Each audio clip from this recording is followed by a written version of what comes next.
Shalom Bapak Ibu yang dikasihi Tuhan, kembali kita masuk dalam ibadah keluarga yang masih kita laksanakan di rumah masing-masing.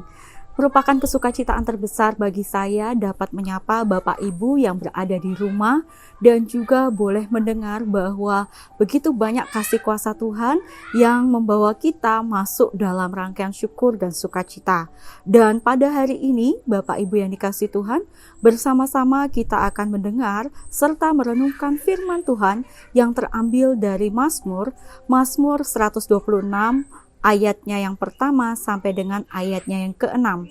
Tapi sebelumnya mari Bapak Ibu yang dikasihi Tuhan, saya mengajak Bapak Ibu untuk mengambil saat teduh sejenak, mempersiapkan hati dan pikiran kita untuk masuk dalam doa memohon bimbingan kuasa Roh Kudus.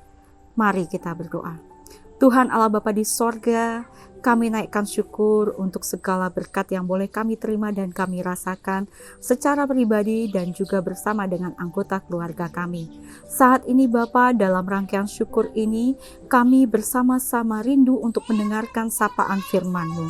Berkatilah kami, urapilah kami, layakkanlah kami untuk bersama-sama Tuhan mendengar serta mewujud nyatakan apa yang menjadi kehendak-Mu dalam pembacaan firman ini di dalam bimbingan kasih kuasa Roh Kudus-Mu.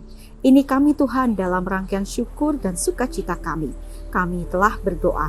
Amin.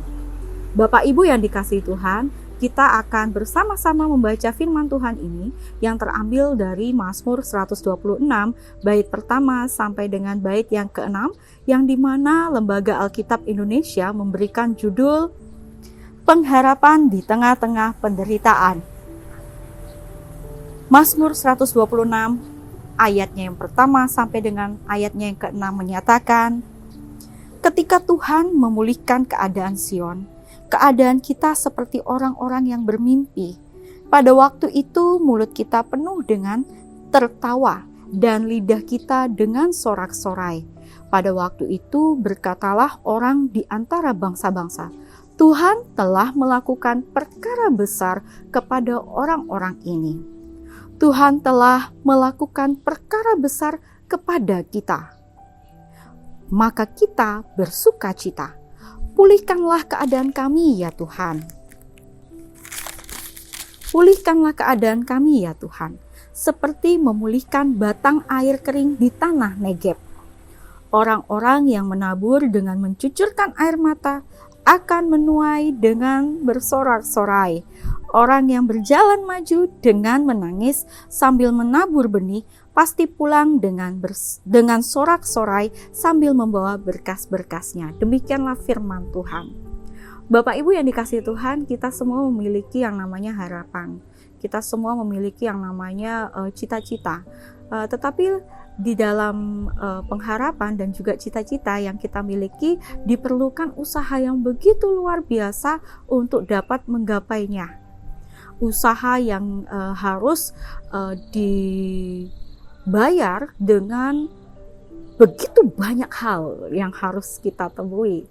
Maka di sini Bapak Ibu yang dikasihi Tuhan, pemazmur sedang menceritakan kepada kita bagaimana Tuhan menjawab setiap harapan-harapan serta cita-cita yang diimpikan oleh bangsa Israel. Bukanlah hal yang mudah untuk mencapai ataupun menggapai harapan serta cita-cita tersebut. Mereka harus melalui begitu banyak pengalaman hidup, pengalaman iman yang membuat mereka sendiri terkagum-kagum untuk merasakan serta menerima kuasa kasih Tuhan itu sendiri.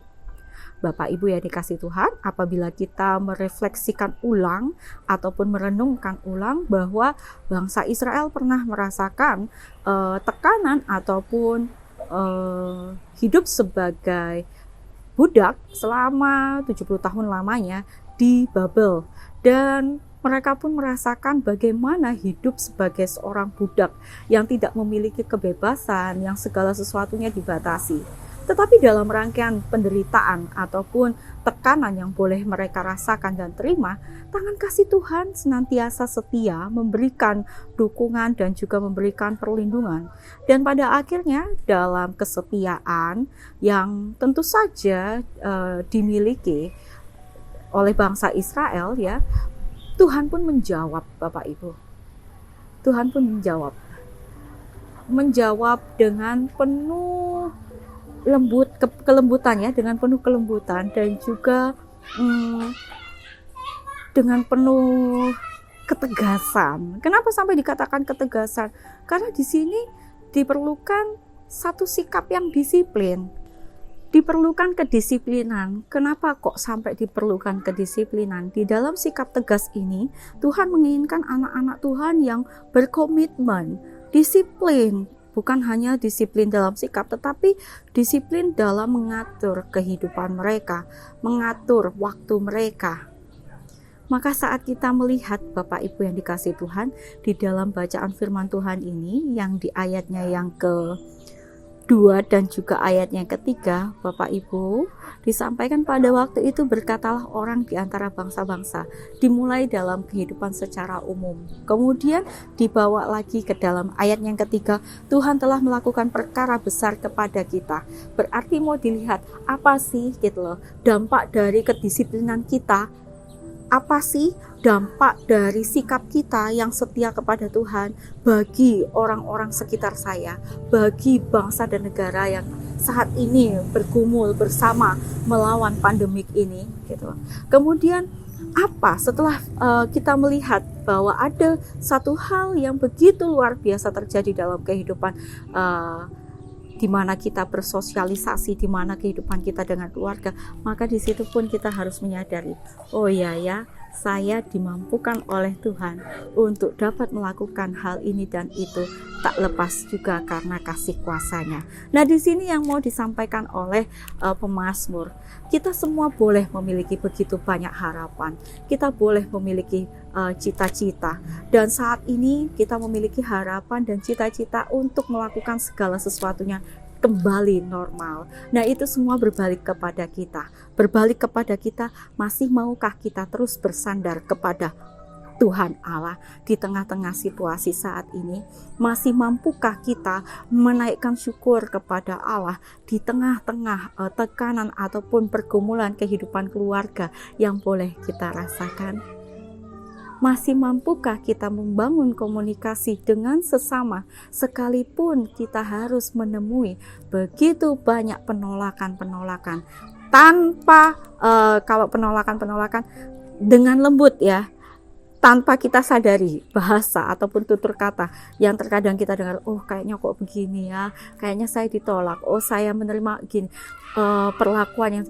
Masih mampukah kita terus bersandar dan tetap setia kepada Allah dalam situasi dan kondisi sedemikian rupa? Bapak Ibu yang dikasihi Tuhan, kita mampu untuk merasakan kasih kuasa Allah. Kita mampu untuk dapat merasakan berkat Allah itu sendiri dalam kehidupan kita. Apabila kita tetap melakukan segala sesuatu yang dikehendaki Allah dalam ketulusan, tanpa ada topeng kemunafikan ataupun topeng-topeng yang mengatasnamakan sukacita yang tidak tulus. Mari Bapak Ibu, mari kita terus menyampaikan kebenaran firman Allah dalam sikap yang benar, dalam tutur kata yang benar, dalam iman percaya yang tetap senantiasa mengutamakan kasih kuasa Allah di dalam ruang kehidupan kita. Berjalan maju, kalimat yang cukup menggugah hati kita ya Bapak Ibu ya. Kalimat yang cukup menggugah hati kita itu terdapat di ayatnya yang ke-5 dan ayatnya yang ke-6. Orang-orang yang menabur dengan mencucurkan air mata akan menuai dengan bersorak-sorai. Orang-orang yang berjalan maju dengan menangis sambil menabur benih pasti pulang dengan sorak-sorai sambil membawa berkas-berkasnya. Bapak Ibu sudah merasakan belum situasi dan kondisi demikian? Dengan tangis air mata. Ya, dengan usaha yang begitu luar biasa. Pernahkah Bapak Ibu merasakan hal sedemikian rupa? Di tengah-tengah cemoohan orang, di tengah-tengah perkataan orang yang meremehkan kita, yang menyudutkan kita.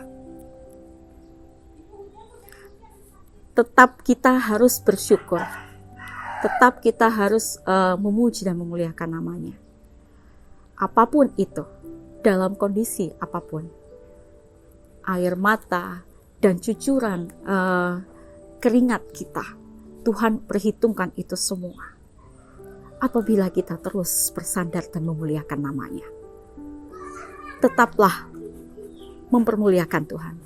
Tetaplah berharap kepada Tuhan. Apa yang kita cita-citakan, apa yang menjadi harapan keluarga kita, yakin dan percaya Tuhan akan jawab itu semua. Tentu seturut kehendaknya dan menurut waktunya. Tetaplah setia dan tetaplah naikkan syukur kepadanya. Amin. Ambil saat teduh sejenak.